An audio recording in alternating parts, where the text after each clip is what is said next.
नमस्कार, स्वागत है आपका हमारे स्पेशल शो में। मैं हूं आपके साथ सुमित गुप्ता। तफ्तीश जारी है और खुलासे सनसनीखेज हो रहे हैं।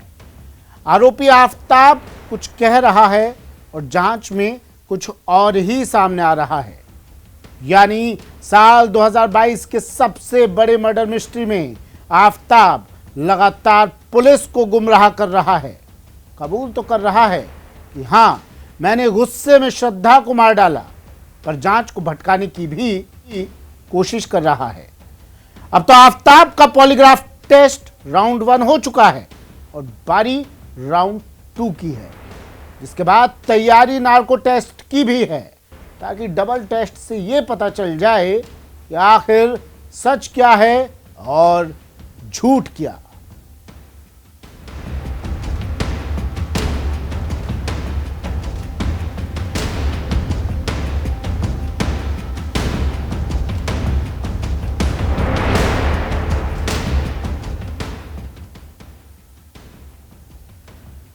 अब आफताब कितना भी गुमराह करे, लेकिन सच सबके सामने आएगा ही, क्योंकि दिल्ली पुलिस ने आफताब के झूठ का डबल टेस्ट करने का फैसला किया है। आफताब का पॉलीग्राफ टेस्ट राउंड 1 हो भी चुका है और अब बारी है पॉलीग्राफ टेस्ट राउंड 2 की। जी हां, आज भी आफताब का सच से होगा सामना। मिलेगा सुराग, अब नहीं बचेगा आफताब।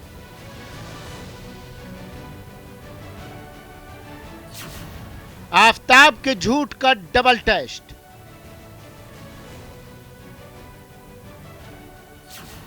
आफताब का फिर से सच से सामना।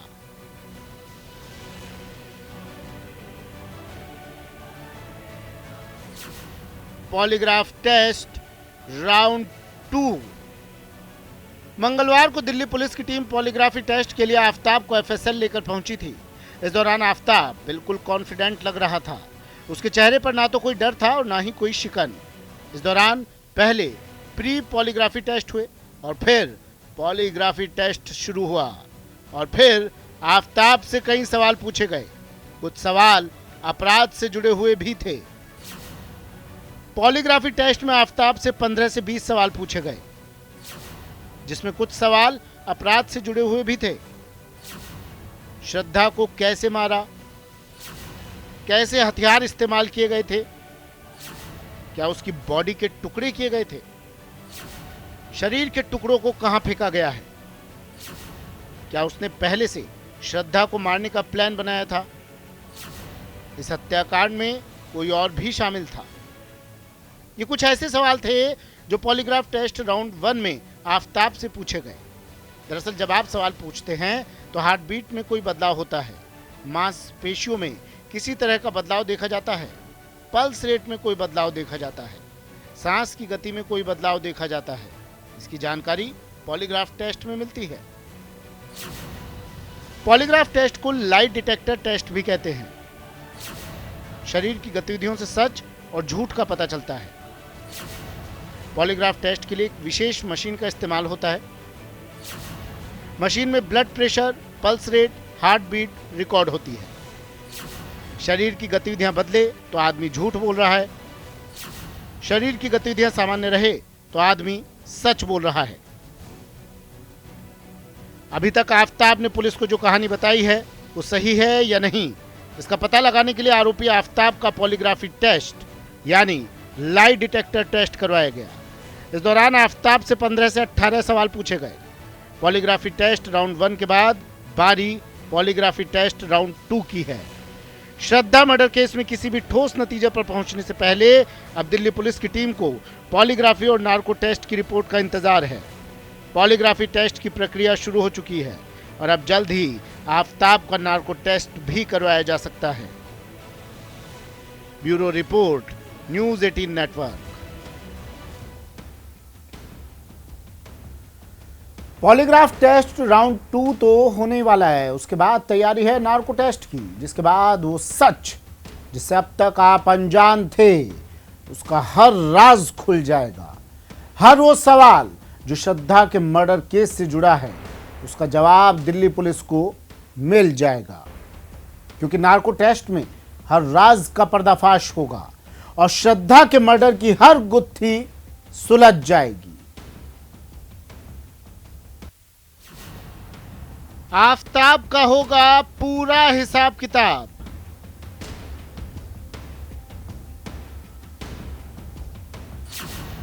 एक टेस्ट खोलेगा मर्डर के राज।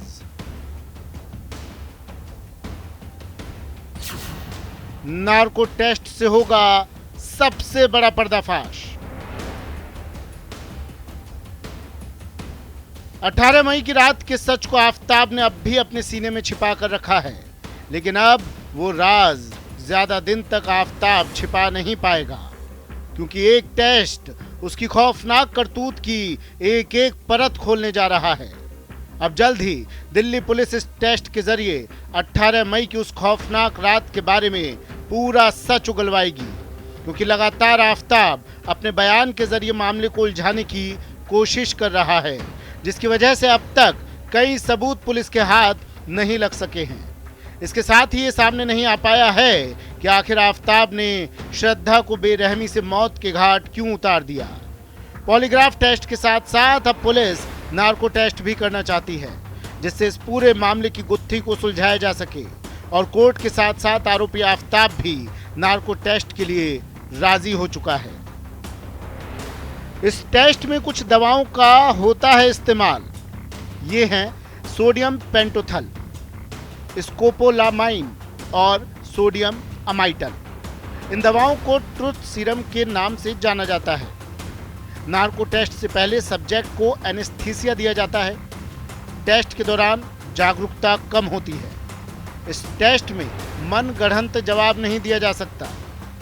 जो टेस्ट ये लिया जाता है नार्को सबसे पहले नहीं किया जाता, उससे पहले पॉलीग्राफ टेस्ट कंडक्ट करना होता है, क्योंकि narco is the last test जी। और फिर ये एक अपने आप में बहुत ही कॉम्प्लेक्स टीम स्ट्रक्चर है। एक्सपर्टीज डिफरेंट डिसिप्लिन से लिए जाते हैं, medical officer, psychiatrist, forensic expert, fitness, ये सारे फैक्टर्स को देखते हुए इसको किया जा सकता है। और फॉरेंसिक लैब फिर हॉस्पिटल, गवर्नमेंट हॉस्पिटल के साथ इस टेस्ट को कंडक्ट करती है। जिस शख्स का नार्को टेस्ट करवाया जाता है उसे आधी बेहोशी में रखा जाता है और तब सवाल किए जाते हैं। न्यूज़ 18 अपने दर्शकों के लिए नार्को टेस्ट का पूरा डेमो लेकर आया है। पेशेंट की क्या कंडीशन है? जैसे मान लीजिए पेशेंट, अगर थोड़ा सा आप समझाएं पेशेंट को देखते हुए, मान लीजिए इनका अगर नार्को टेस्ट हो रहा है तो हमारे पास तो हर ड्रग का जैसे आप पेटोथाल देंगे हाँ। तो आप 3 to 5 mg पर केजी बॉडी वेट, तो उसके हिसाब से हम देंगे। फिर आप दवाई देते जाएंगे तो धीरे धीरे आपको दवाई देनी है, क्योंकि उसको एकदम से सुलाना भी नहीं है। तो डोज आपने बहुत कम लेवल से शुरू अच्छा, ये सब जो सारी चीजें लगी है, अगर आम दर्शकों को बताएं कि इसके जरिए क्या पता चलता है? ये हार्ट रेट है, मतलब ईसीजी है ये। इससे हार्ट की कंडीशन आपको पता चलेगी। और यदि इससे एक नॉर्मल आदमी का जो रिदम है वो नॉर्मल ऐसा आता है जैसे कि हमारा मॉनिटर दिखा रहा है, यदि पेशेंट को डर लगता है, वो एक्साइट होता है, तो उसका हार्ट रेट बढ़ना शुरू हो जाएगा, तो ईसीजी में जो रेट है वो भागना शुरू हो जाएगा। यदि वो ज्यादा डरा तो ज्यादा भागेगा, ज्यादा रेट जाएगा तो हार्ट फेल हो जाएगा। ओके, तो फिर उस वक्त फ्लैट हो जाएगा। ओके, तो आप पेशेंट करें। इसके तो जरिए ये क्या सब होगा? ये बहुत इंपॉर्टेंट है। हाँ। ये ऑक्सीजन के लिए है ना, जैसे कि हमने कहा, क्योंकि हम ड्रग दे रहे हैं तो मेरे को ना ज्यादा बेहोश करना है ना कम बेहोश करना है। कम बेहोश करा तो मरीज सच नहीं बोलेगा, ज्यादा बेहोश करा तो मरीज बिल्कुल नहीं बोलेगा। बीच में बोला तो जैसे उसकी टंग है तो बीच में उसकी टंग पीछे चली गई तो मरीज का सांस घुटने लगेगा, तो इसमें हमारी जो सेचुरेशन है वो घटने लगेगी। अभी 98% आ रही है, आप देखेंगे। हाँ। और ये बिना ऑक्सीजन के है, तो ये जो पैरामीटर ये 98% हाँ। जो आ रही है ऑक्सीजन, आप देखिए कि बिना ऑक्सीजन के है। उसमें पहली बात तो हम ऑक्सीजन हम लगाएंगे। अच्छा, ये दवाई देना शुरू, ये ऑक्सीजन हमने लगाते रखी हुई है, ये हम लगाएंगे। हाँ। और तो उससे एकदम से यदि हमारी बढ़ने और घटने लगी है तो तुरंत ही फिर हमें नेचुरली उसका जो एयरवे का जो कंट्रोल हम कहते हैं, जैसे डॉक्टर साहब ने बताया, तो उसका हम शुरू करेंगे। जो कुछ हमें डालना है, औजार डालना है। तो तमाम लोगों को ऐसे जो ये दर्शक हैं जो इस केस को बहुत ही बारीकी से देख रहे हैं, समझ रहे हैं और ये समझने की भी कोशिश कर रहे हैं कि आखिर में श्रद्धा जो मर्डर केस है वो बहुत ही हाई प्रोफाइल भी केस बन चुका है, क्योंकि पूरे देश में इसकी चर्चा है। तो ये तो तय है कि आफताब की चालाकी अब नहीं चलेगी। आफताब पुलिस को लाख गुमराह करे लेकिन सच तो सामने आना तय ही है। नार्को टेस्ट में उसका हर झूठ बेनकाब हो जाएगा। अब जरा समझिए कि आखिर नार्को टेस्ट और पॉलीग्राफ टेस्ट में अंतर क्या है। पॉलीग्राफ टेस्ट और नार्को टेस्ट में क्या फर्क होता है? नार्को टेस्ट में जैसे कि हम मरीज को कॉन्शियस लेवल जो उसकी चेतना है उससे नीचे लाते हैं, क्योंकि नॉर्मल जो एक आम इंसान होता है जब वो कॉन्शियस होता है, जिसे हम कहते हैं जैसे नॉर्मल की तरह से, तो वो नेचुरली झूठ बोल सकता है। पर जब हम उसको इसमें हम कुछ दवाई देते हैं जिससे मरीज, आप समझ लीजिए एक आम भाषा में एक बेहोशी की अवस्था में जाता है, मतलब वो कंप्लीट बेहोश नहीं होता पर वो एक बेहोशी की अवस्था में जाने के बाद पर आप उससे कुछ पूछेंगे तो बोलेगा, उसके इनिबिशंस खत्म हो जाते हैं, मतलब उसका अपना ब्रेन पे कंट्रोल लूज होने लगता है। जैसे से आप मरीज को बेहोश करते जाते हैं, मरीज होश में आपको लगेगा पर अंदर से उसका ब्रेन पे कंट्रोल जाता जाता है, तो जो आप पूछेंगे तो वो आपको जवाब दे सकता है। तो नार्को टेस्ट इसीलिए कि उसके दिल के अंदर या उसके दिमाग की परतों में क्या छिपा है, जो उसने किया है वही जानता है, तो वो शायद आपको सच उगल सकता है। तो इस वजह से नार्को टेस्ट है। पर क्योंकि कई मरीज जैसे कि बहुत प्रकार की दवाइयां लेते हैं, तो हम एनेस्थीसिया वगैरह भी देते हैं, तो हम देखते हैं कि उनपे काफी ज्यादा दवाई से असर नहीं होता, और वैसे हमें मरीज को वहां पर कंप्लीट बेहोश करना होता है, यहाँ हमें मरीज को होश में भी रखना है। तो कई मरीज क्या होते हैं कि आप दवाई देंगे तो वो आपको लगेगा कि बेहोशी में जा रहे हैं, पर वो उन्होंने अपनी इतनी चेतना खोई नहीं होती। यदि उन्हें चेतना खोई नहीं है, यदि उनका कंट्रोल है, तो वो नेचुरली तब भी बातें बना सकते हैं। यानी कि अगर नार्को टेस्ट किसी को हो रहा है, उससे पहले जो पॉलीग्राफ टेस्ट होता है, हाँ। तो पॉलीग्राफ टेस्ट में क्या मॉनिटर किया जाता है? पॉलीग्राफ टेस्ट में उसका ब्लड प्रेशर, उसका हार्ट रेट, उसका ईसीजी, उसका ब्रेन की मॉनिटरिंग, उसका सारा कुछ करा जाएगा। क्योंकि यदि वो आपके सामने बातें बना रहा है, पर सपोज उसने खून किया तो उसे अंदर से डर लगा, बाहर से उसने कहा कि मैंने नहीं किया, पर अंदर से उसके दिमाग में यदि एक सेकंड के लिए भी ये थॉट आया तो आपके पैरामीटर्स जो है वो मूव कर जाते हैं। जैसे कि हमारे मरीज जब बेहोश होते हैं, सर्जरी चल रही होती है, तो बाहर से हमें कैसे पता चलता है? हम लोग अपनी सारे 6-6 घंटे 10-10 घंटे की सर्जरी कंट्रोल करते हैं सिर्फ लाइक अ पॉलीग्राफिंग टेस्टिंग, क्योंकि हम उसके ब्रेन को अपने हाथ में कंट्रोल करते हैं। उसका heart and blood pressure according to उसके ब्रेन के लेवल में क्या चल रहा है वो शो करेगा। मरीज को दर्द है, मरीज बेहोश है, वो बोलेगा नहीं। यानी कि पॉलीग्राफ टेस्ट में मरीज, हाँ, यानी जिसका मरीज की होना, फिजियोलॉजी जिसे हम कहते हैं, और वो कुछ बोलता नहीं है, कुछ यदि पूछा वो नहीं भी जाता है। बोला तो भी उसके ब्रेन में जो आपने सोचा, उसको दर्द हुआ, उसने बोला नहीं, बेहोश मरीज आईसीयू के अंदर है। इसीलिए मॉनिटरिंग चलती है all over the world is important, कि आपको मरीज तो कितने मरीज तो गूंगा भी हो सकता है, तो कैसे पता चलेगा कि मरीज को क्या हो रहा है? इसके साथ ही पुलिस को इंतजार है फॉरेंसिक रिपोर्ट का, क्योंकि घर के साथ साथ पुलिस ने उस फ्रिज के अंदर से भी सैंपल लिए हैं जिसमें श्रद्धा के शव को रखने का दावा किया गया। तो वहीं सुनसान इलाके से मिली हड्डियों की रिपोर्ट भी आनी बाकी है।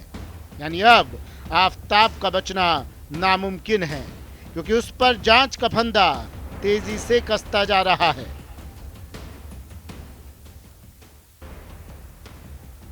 शंकर आनंद मेरे सहयोगी हमारे साथ दिल्ली से जुड़ गए हैं।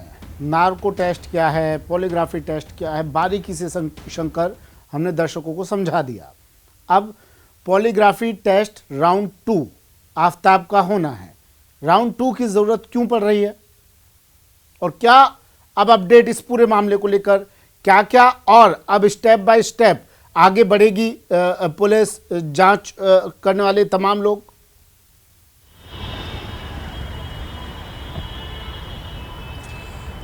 देखिए, पॉलीग्राफ टेस्ट जो है वो 2 प्रक्रिया में होती है, और 2 चरण जो है ये सबके साथ होता है। कल जो है कल देर रात में तकरीबन 10:30 बजे तक आफताब का पॉलीग्राफ टेस्ट हुआ। हालांकि वो शुरुआती एक स्टेज कहा जा सकता है, उसमें कहा जा सकता है कि उससे फाइंडिंग्स नहीं निकलता है।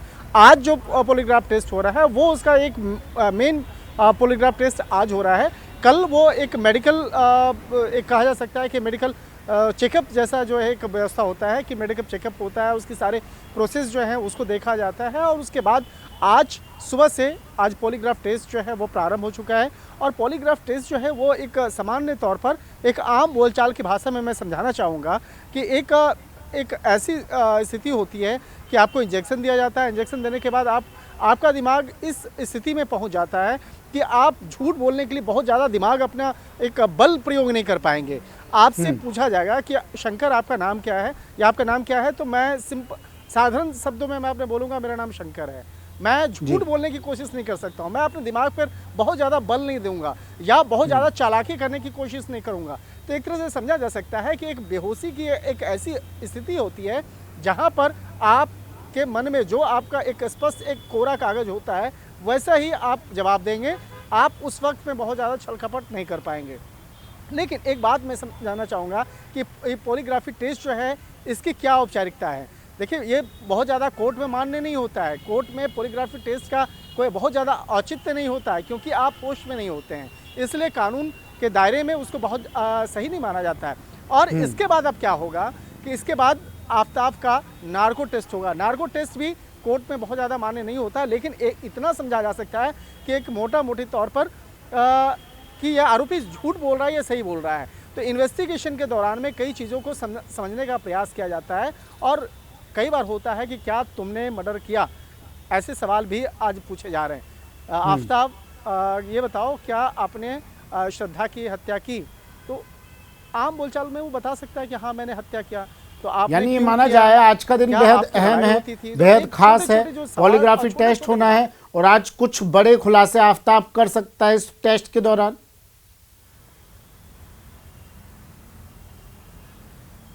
निश्चित तौर पे देखिए जो पॉलीग्राफी टेस्ट होगा उसके बाद एक कहा जा सकता है कि जो इस मामले में कई महत्वपूर्ण खुलासे हो सकते हैं, लेकिन जो उसका जो रिजल्ट है वो रिजल्ट तुरंत नहीं बताया जाता है। इस मामले में 2 से 3 दिन के बाद इस मामले की जो एक सील बंद लिफाफे में रिपोर्ट जो है वो दिल्ली पुलिस को दी जाएगी। तो रोहिणी स्थित जो लैब है FSL लैब है वहाँ पर करवाने के बाद नार्को टेस्ट अंबेडकर हॉस्पिटल में होगा। अंबेडकर हॉस्पिटल पास में ही स्थित है, बहुत ज़्यादा दूर नहीं है, तो वहाँ पर अंबेडकर हॉस्पिटल में होगा। और जिस वक्त में नार्को टेस्ट होगा उस वक्त में मेडिकल अधिकारियों के साथ साथ दिल्ली पुलिस के अधिकारी भी होंगे, इसके साथ साथ कई लोग भी होंगे जो आसपास में रहेंगे और उन तमाम प्रक्रिया को देखेंगे कि क्या सवाल जवाब हो रहा है और किस तरह से सवाल का किस तरह से जवाब दिया जा रहा है। तो ये इन्वेस्टिगेशन को बेहतर तरीके से समझने की एक प्रक्रिया होती है जिसमें कि आरोपी को सच बोल रहा है या झूठ बोल रहा है इसको समझा जाता है। और एक तरह से कह सकते हैं कि पॉलीग्राफ टेस्ट आफ्ताब जिस तरह से शातिराना अंदाज में इसने इस कत्ल की वारदात को अंजाम दिया है, शंकर, क्या ये मुमकिन है कि इस तरह के शातिर अपराधी पॉलीग्राफ टेस्ट को भी धत्ता बता दे? शरीर में हुए बदलावों को लेकर पॉलीग्राफ टेस्ट देखा जाता है, क्या ये संभव है शंकर?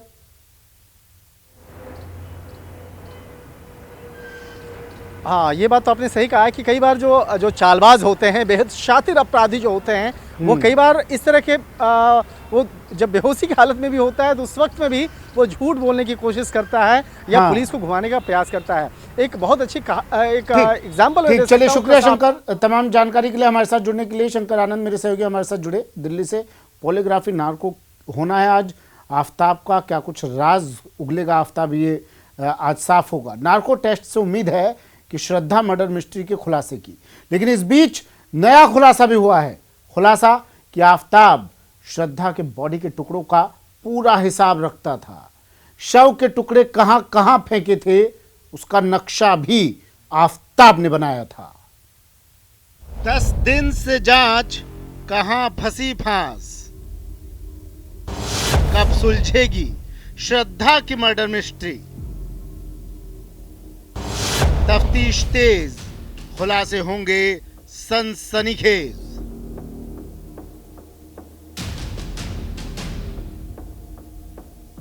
गिरफ्तारी के बाद से लगातार आफ्ताब पुलिस को गुमराह करने की कोशिश कर रहा है और नतीजा अभी भी वो सबूत भी पुलिस के हाथ नहीं लग पाए हैं जो केस को लेकर सबसे ज्यादा जरूरी हैं, जिसमें हत्या में इस्तेमाल किए गए हथियार के साथ साथ श्रद्धा के शव के बाकी अवशेष भी हैं। 10 दिन से जांच जारी है और चंद सवालों के बीच फंसी है श्रद्धा हत्याकांड की murder mystery.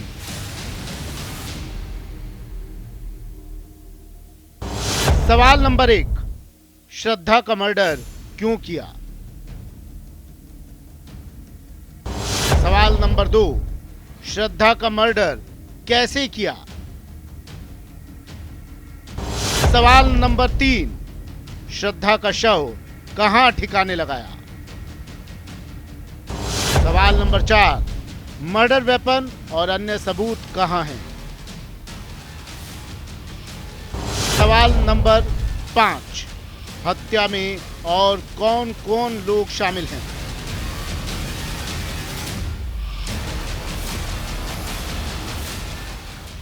Polygraph test round 2 के बाद नार्को टेस्ट भी किया जाना है, जिसके लिए दिल्ली पुलिस ने पूरी तैयारी कर ली है।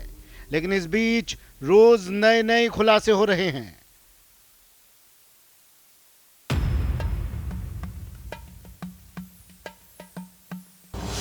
बॉडी के टुकड़ों का हिसाब रखता था आफताब। श्रद्धा मर्डर केस में 2 बड़े खुलासे हुए हैं।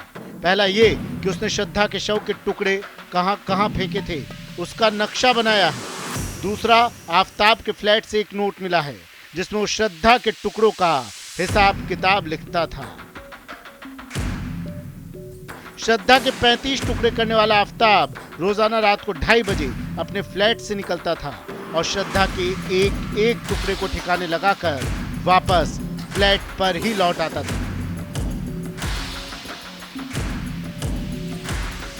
श्रद्धा के 35 टुकड़े कहां फेंके?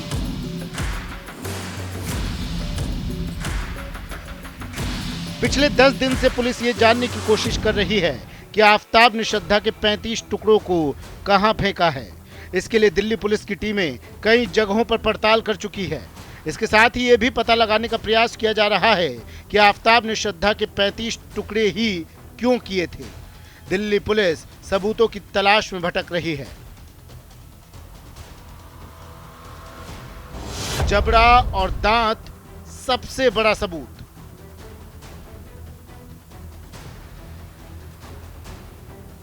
अब तक पुलिस को जो सबसे बड़ा सबूत मिला है वो है एक जबड़ा और एक टूटा हुआ दांत। पुलिस को शक है कि ये जबड़ा और दांत श्रद्धा का है, क्योंकि श्रद्धा ने मुंबई में दांत का रूट कैनाल करवाया था। अब पुलिस ने दांत और जबड़े को डीएनए जांच के लिए भेज दिया है।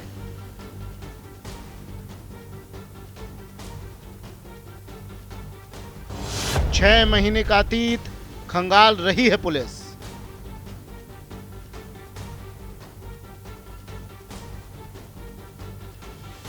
अठारह मई 2022 को आफताब ने श्रद्धा की हत्या कर 35 टुकड़े कर दिए थे, लेकिन उसे पुलिस ने 12 नवंबर 2022 को गिरफ्तार किया था। लिहाजा आफताब के 6 महीने का अतीत खंगाला जा रहा है।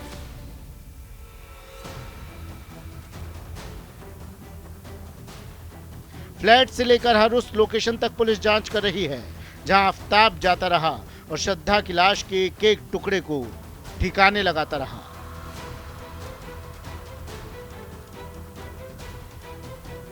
Bureau report, news 18 network.